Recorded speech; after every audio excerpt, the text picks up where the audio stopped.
আসসালামু আলাইকুম ওয়া রাহমাতুল্লাহ। বিডি মেজারমেন্টের আপনার প্রশ্ন আমাদের উত্তরের একটি নতুন পর্বে আপনাদেরকে স্বাগতম।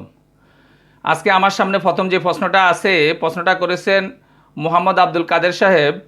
আপনি জানতে চেয়েছেন গান্টার স্কেলের মাপ এবং ফুট স্কেলের মাপ কি একই রকম পরিমাপ পাওয়া যাবে। গান্টার স্কেল দিয়ে মাপেন, ফুট স্কেল দিয়ে মাপেন, অর্থাৎ 330 স্কেল দিয়ে মাপেন বা গুনিয়া স্কেল দিয়ে মাপেন, যে স্কেল দিয়ে মাপেন না কেন, আপনি স্কেলের হিসাবগুলো যদি সঠিকভাবে বুঝেন এবং স্কেল থেকে পরিমাপ করা যদি সঠিকভাবে জানেন, তাহলে অবশ্যই একই রকম হওয়ার কথা।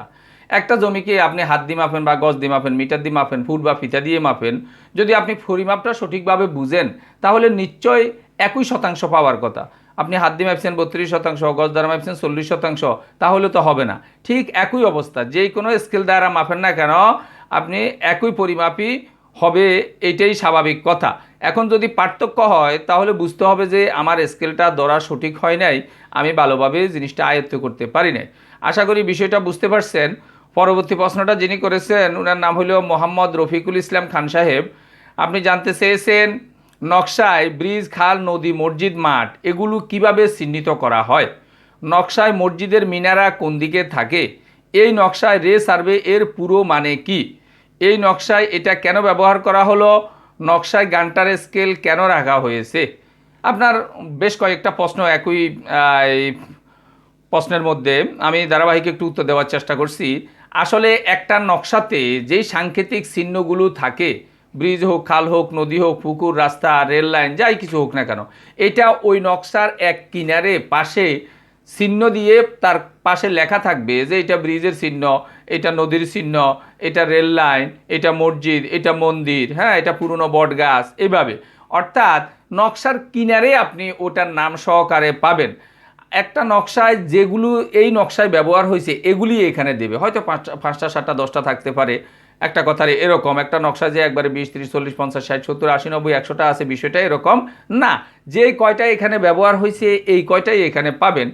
হ্যাঁ, এরপরে আপনি জানতে চেয়েছেন নকশায় মসজিদের মিনারা কোন দিকে থাকে। মসজিদের মিনারা যে চিহ্ন, অর্থাৎ মসজিদের চিহ্ন করতে গেলে মিনারার মতো একটা চিহ্ন, গম্বুজের মতো একটা চিহ্ন করে, ওটা উত্তর দিকে অর্থাৎ উপরের দিকে থাকবে ওটার মাথাটা। এরপরে নকশায় রে সার্ভের পুরো মানে কি, নকশায় রে সার্ভের পুরো মানে রিভিশনাল সার্ভে, অর্থাৎ সাধারণত আরএস জরিপটাকে বোঝানোর জন্য, রিভিশনাল সার্ভে বোঝানোর জন্য এ রে সার্ভে কথাটা ব্যবহার করা হয়। এই নকশায় এটা কেন, এটা বলতে আপনি জানতে চেয়েছেন আর কি, অর্থাৎ নকশায় গান্টার স্কেলের চিহ্নটা কেন ব্যবহার করছে। নকশায় গান্টার স্কেলের চিহ্ন ব্যবহার করছে এই জন্য যে এই স্কেল অনুযায়ী এই নকশাটা করছে। অর্থাৎ আপনার কাছে যদি শুধু একটা কাটা কম্পাস থাকে, আপনি ইচ্ছা করলে নকশাতে ধরে ওই নকশার পাশে যে এই গান্টার স্কেলটা আছে ওইটাতেও আপনি মাপ নিয়েও বলতে পারবেন যে নকশার উত্তর আইল, দক্ষিণ আইল, পূর্ব আইল, পশ্চিম আইল কতটুকু আছে। তবে এটা আমরা সাপোর্ট করি না, আমরা বলি যে এটা এখানে পরিপূর্ণ নিখুঁতভাবে মাপ পাওয়া কঠিন, যেহেতু এখানে কাগজের তৈরি, কাগজের উপরে আর্ট করা একটা গান্টার স্কেলের চিত্র। হ্যাঁ, এটা আপনি নিখুঁত পাওয়ার জন্য অরিজিনাল স্কেলগুলোতে ধরলে ভালো হয়, কারণ আপনি দেখবেন অরিজিনাল স্কেলগুলোতে দাগগুলো গর্ত করা, খোদাই করা। আমরা গান্টার কাটা কম্পাসের মাথাগুলো ওই খোদাই করা গর্তের ভিতরে ঢুকাইয়া, হ্যাঁ, আগে পরে এনে আমরা দেখি যে সেখানে কতটুকু পরিমাপ হয়, স্বাচ্ছন্দ্যভাবে কোথায় মিলে সেখানে আমরা পরিমাপটা বলি। কিন্তু কাগজে এরকম করা সম্ভব হয়ে ওঠে না, কাগজ ছিদ্র হয়ে যাবে, কাগজের রেখাগুলো একটু মোটা হয়। এই জন্য এখানে আপনি দেখা গেছে যে মাপার সাইতে অরিজিনাল স্কেলের উপরে মাপা আপনার জন্য ভালো হবে। আশা করি বিষয়টা বুঝতে পারছেন। এরপরেও কোনো অংশে না বুঝলে আমাদেরকে কমেন্ট করলে আমরা ইনশাল্লাহ জবাব দেওয়ার চেষ্টা করব। পরবর্তী প্রশ্নটা যিনি করেছেন ওনার নাম মাহমুদুল শিবলি সাহেব। আপনি জানতে চেয়েছেন 9 কলাম বিশিষ্ট যে খতিয়ান হয় তা লেখার নিয়ম ও পদ্ধতি। খতিয়ান লেখার ও নিয়ম ও পদ্ধতির জন্য আমাদের আলাদা ভিডিও আছে, এগুলো একটু দেখে নেওয়ার চেষ্টা করবেন, কারণ এখানে এইভাবে বলাও সম্ভব না, দীর্ঘ প্রক্রিয়ার আবার এরকম ভিডিও হয়ে যাবে। আপনার প্রশ্নের মধ্যে আরও বেশ কিছু অংশ আছে, সেটা হলো খতিয়ান থেকে হিসাব বের করার নিয়ম। খতিয়ান থেকে হিসাব বের করার নিয়মও একই অবস্থা। এর উপরে বেশ কিছু টিউটোরিয়াল আমাদের চ্যানেলে আছে, আশা করি ইনশাল্লাহ দেখবেন, দেখলে আশা করি উপকৃত হবেন। খতিয়ান থেকে হিসাব বের করার দুইটা মৌলিকভাবে প্রসেস, একটা হলো সিএস আরএস, এসএ থেকে বের করার একটা নিয়ম, আর বিএস থেকে বের করার আরেকটা নিয়ম। প্রত্যেকটার উপরেই আমাদের আলাদা আলাদা টিউটোরিয়াল দেওয়া আছে, আশা করি আপনি ওখানে দেখলে উপকৃত হবেন। একটি খতিয়ানে সর্বোচ্চ এবং সর্বনিম্ন কয়টা দাগ থাকতে পারে এটাও আপনি জানতে চেয়েছেন। একটি খতিয়ানে আসলে সর্বোচ্চ কয়টা দাগ থাকবে এটার একবারে লিমিটেশন আছে, যে বিষয়টা এরকম না।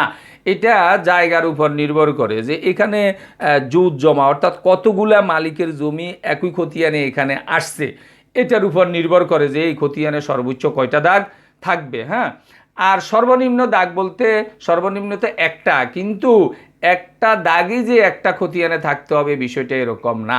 অনেক সময় একটা দাগের 50 ভাগের 1 ভাগ, 60, 70, 80, 90, 100 ভাগের 1 ভাগ, হ্যাঁ বেশ কিছু ভাগের 1 ভাগও এক খতিয়ানে থাকতে পারে। অর্থাৎ দাগে যেই পরিমাণ সম্পত্তি আছে এখান থেকে আংশিক যেইটুকু আপনি খতিয়ান করতেছেন যত ভাগের 1 ভাগ হয় ওইটুকু দিয়েই আলাদা খতিয়ান হবে। তার মানে একটা খতিয়ানের জন্য যে একটা দাগই হবে এরকম না, একটা দাগের আরও অনেক কমও হইতে পারে। আশা করি বিষয়টা বুঝতে পারছেন। এরপরে আপনি আরও জানতে চেয়েছেন একটা দাগের জমি অন্য খতিয়ানে চলে গেলে বা একটি দাগ নিয়ে ভিন্ন ভিন্ন খতিয়ান হলে ওইটা কিভাবে বুঝবো। আচ্ছা, এটা খুবই সহজ। একটা দাগে ধরেন 20% জমি আছে, আপনি আপনার এই খতিয়ানে দেখতেছেন 10% আছে, তাহলে নিশ্চয় বাকি 10% অন্য কোনো খতিয়ানে গেছে। এটা একটা খতিয়ানও যাইতে পারে, 5টা খতিয়ানও যাইতে পারে। এটা আপনি বুঝবেন কেমনে? এই দাগের জমি আপনি সেটেলমেন্ট অফিসে ওদের বলিয়াম বইতে তল্লাশি দিতে হবে যে এই দাগের জমি আর কোন কোন খতিয়ানে আছে। এ সব খতিয়ান মিলাইলে আপনি দেখবেন যে এই দাগের পরিপূর্ণ যে জমি এটা মিলে যাবে। এই জন্য ওখানে দেখতে হবে যে এই দাগের অন্যান্য জমি আর দেখা গেছে যে কোন কোন খতিয়ানে এরকম আছে। এই হিসাবে আপনি বুঝতে পারবেন যে একটা দাগের জমি কোন কোন খতিয়ানে গেছে। হ্যাঁ, এছাড়াও আরও জানতে চেয়েছেন আপনি দাগ একটি খতিয়ান বা দাগের উপর দেওয়ানি মোকদ্দমা হলে ওই খতিয়ান বা দাগের অন্যরা কি সমস্যায় পড়তে পারে। আচ্ছা, এটা দেখতে হবে আসলে মোকদ্দমাটা হয়েছে যে কিভাবে হয়েছে। যদি একটা পুরা খতিয়ানের উপর হয়, খতিয়ানে 5টা 7টা 10টা দাগ আছে, পুরো দাগেই তখন সমস্যা হবে। আর বলে না মোকদ্দমায় উল্লেখ করা হয়েছে খতিয়ানে তো আমার সবগুলো দাগ আছে, এত দাগ নিয়ে আমার সমস্যা নাই, মৌলিকভাবে যে নাম্বারের দাগের কথা বলা হয়েছে তখন শুধু ওই নাম্বারের দাগেই সমস্যা হবে। এই জন্য এইটা স্পেসিফিক আসলে মোকদ্দমায় কী লেখা হয়েছে ওখানে দেখতে হবে যে পুরা খতিয়ানের কথা বলা হয়েছে না খতিয়ানে যত দাগ আছে ওখানের স্পেসিফিক কোনো একটা দাগের কথা বলা হয়েছে। আশা করি বিষয়টা বুঝতে পারছেন। এছাড়াও আপনি জানতে চেয়েছেন একটি মোজাতে কয়টি খতিয়ান সৃষ্টি হয়। হ্যাঁ, একটি মোজাতে আসলে কয়টি খতিয়ান সৃষ্টি হয় এটা এভাবে হিসাব করে বলা যাবে না। মোজা অনেক সময় বড় আছে, ছোট আছে, মোজাতে জমি বেশি আছে, কম আছে। এই জন্য নির্ভর করে মোজার ম্যাপের জমিগুলোর উপরে, ওই এলাকায় ওই মোজাতে কত পরিমাণ জমি আছে এগুলোর উপর নির্ভর করে যে মোজাতে কতটা খতিয়ান হবে। এটা যখন মোজার কাজটা পরিপূর্ণ কমপ্লিট হয়ে যাবে তখন ওরা বলতে পারবে যে এই মোজাতে মোট কতটা খতিয়ান হয়েছে। আশা করি বিষয়টা বুঝতে পারছেন। এরপরেও কোনো অংশ না বুঝলে আমাদেরকে জিজ্ঞাসা করলে আমরা সাধ্যমতো ইনশাল্লাহ জবাব দেওয়ার চেষ্টা করব।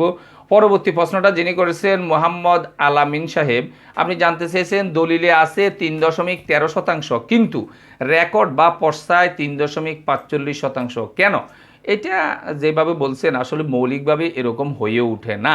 সাধারণত দলিলে একটু বেশি থাকে, রেকর্ডে আসতে একটু কম হয়। কেন? অনেক সময় রাস্তার জন্য বিভিন্ন কাজে বিভিন্ন দিকে সম্পত্তি ছাড়তে হয়েছে, যার কারণে রেকর্ডে একটু কম আছে। আপনি তার বিপরীত অবস্থানে আছেন যে দলিলে আছে কম কিন্তু রেকর্ডে আসছে বেশি। এটা বেশিরভাগ সম্ভাবনা রাখবে এরকম হয়তো ভুলবশত হয়ে যায়, অথবা কিছু জরিপ যদি এরকম হয়ে থাকে যে তার মালিকানা দখলে যেটুকু আছে ওইটুকুর উপরে জরিপ করে, তখন দেখা গেছে যে যদি দলিলের বাইরেও হ্যাঁ সে দেখাইয়া দেয় যে আমার মালিকানাতে এতটুকু আছে, তখন এতটুকুতে এরকম জরিপ করবে। অথবা জরিপটা করার সময় এই দলিলটা ওরা দেখায় নাই বা এই দলিলটা দেখায় নাই বা ওদের নামে কোনো রেকর্ড আগের কোনো পর্সায় ওই 3.45 বা বেশিটা আছে ওইটা দেখাইয়েই ওরা রেকর্ডটা করছে, যার কারণে এটা হয়ে ওঠে। না হলে স্বাভাবিকভাবে কোনো সেটেলমেন্টের কর্মকর্তা আপনার দলিলে যতটুকু আছে মালিকানা যতটুকু আছে তত থেকে বেশি রেকর্ড করবে, এটা খুব একটা হয়ে ওঠার কোনো সম্ভাবনা। একান্ত যদি হয়ে যায় বুঝতে হবে যে এটা তাহলে ভুলবশত হয়ে গেছে। পরবর্তী প্রশ্নটা যিনি করেছেন আলামিন হোসেন সাহেব, আপনি জানতে চেয়েছেন খতিয়ানে কম কিন্তু নকশায় বেশি আছে, এখানে কি করব। আসলে এখানে খতিয়ানে যেটা আছে এটা নিয়েই আপনাকে সন্তুষ্ট থাকতে হবে, কারণ খতিয়ানটা হলো আপনার জমির মূল ডকুমেন্ট, যেখানে সংখ্যা দিয়ে জমির পরিমাণটা লেখা আছে। নকশায় যদিও জমির পরিমাণ চিহ্নিত করছে, ওইটারই হিসাব করে করে বলতে হয় উত্তর আইলে দক্ষিণ আইলে কত আছে, তারপরে কত শতাংশ আছে, যেখানে যেই কোনো পর্যায়ে সামান্য কিছু কম বেশি হওয়ার সম্ভাবনা রাখে, অবকাশ রাখে, ওখানে স্পেসিফিক আইলের কাছে লেখা থাকে না, যার কারণে আপনাকে খতিয়ান যেটা এটাই আসতে হবে। এখন দলিলে এখন নকশায় যদি একটু বেশি থাকে, আপনার যদি বুক দখলে থাকে, স্বাভাবিকভাবে আপনার কাছে আসে, তাহলে ওইটা ব্যবহার করেন, বুক দখলে নেন, আপনি ব্যবহার করতে পারবেন। কিন্তু এটা বেচা বিক্রি বা অন্যভাবে হস্তান্তর এটা কিন্তু আপনি করতে পারবেন না। এই জন্য দেখা গেছে যে আপনাকে খতিয়ানে যেটা আছে ওইটা নিয়েই এরকম সন্তুষ্ট থাকতে হবে বলে এগুলি হয় কেন, মাঝে মাঝে এগুলি হয়ে যায় এই জন্য যে যখন জরিপের কর্মকর্তারা যখন কাজগুলো করতেছে তখন উত্তর দিক থেকে হয়তো জরিপ করে করে করে করে আসতেছে, তখন একবারে দক্ষিণ মাথায় মোজাচ্ছার সীমানায় গেল, তখন বাস্তব ভূমির সাথে কাগজপত্রের হিসাবে মিলানো অনেক সময় চাপ অনেক কঠিন হয়ে যায়, অনেক সময় জমি একটু বেশি হয়ে যায়, অনেক সময় জমি একটু কম হয়ে যায়, তখন সেটেলমেন্টের কর্মকর্তারা একটু বেশি হয়ে গেলে সবাইরে নকশায় একটু একটু একটু একটু বেশি দেখাইয়া চলে যায়, কিন্তু কাগজপত্রে কিন্তু যে জমি আছে ওইটাই থাকে। এই জন্য অনেক সময় এই বাস্তবতার সাথে আর কাগজপত্রের সাথে কিছুটা পার্থক্য আপনি পাবেন, কিন্তু এখানে আপনাকে মৌলিকভাবে খেয়াল রাখতে হবে আপনার কাগজপত্রে যেটা আছে ওইটাই আপনি মালিক, এটাই আপনি হস্তান্তর করতে পারবেন, এটাই আপনার মূল মালিকানা। অন্য কেউ যদি কখনো বাড়তি নকশার কারণে একটু দাবিও করে আরেকজনের শর্ট পড়ছে, তাহলে কিন্তু আপনাকে ওইটা ছেড়ে আসতে হবে। আশা করি বিষয়টা বুঝতে পারছেন। এরপরেও কোনো অংশে না বুঝলে আমাদেরকে প্রশ্ন করলে আমরা সাধ্যমতো জবাব দেওয়ার চেষ্টা করবো ইনশাআল্লাহ। এই পর্বে অর্থাৎ এই বিভাগে আমরা আপনাদের ল্যান্ড সম্পর্কিত প্রশ্নগুলো জবাব দেওয়ার চেষ্টা করি। আপনারা আপনাদের ল্যান্ড সম্পর্কিত যে কোনো প্রশ্ন আমাদেরকে জিজ্ঞাসা করতে পারেন, তবে জিজ্ঞাসা করার সময় একটু আপনাদের নাম ঠিকানা জেলা সহকারে উল্লেখ করবেন, তাহলে বিডি মেজারমেন্ট অফিস উত্তর দিতে একটু স্বাচ্ছন্দ্য বোধ করে। আশা করি ভিডিওটা ভালো লাগবে। ভিডিওটি ভালো লাগলে লাইক কমেন্ট এবং শেয়ার করবেন, আর আমাদের ধারাবাহিক ভিডিওগুলো পাওয়ার জন্য চ্যানেলটাকে সাবস্ক্রাইব করবেন। এই আশাবাদ ব্যক্ত রেখে আমাদের আজকের প্রশ্নোত্তর পর্বটা এখানে শেষ করছি। আল্লাহ হাফেজ।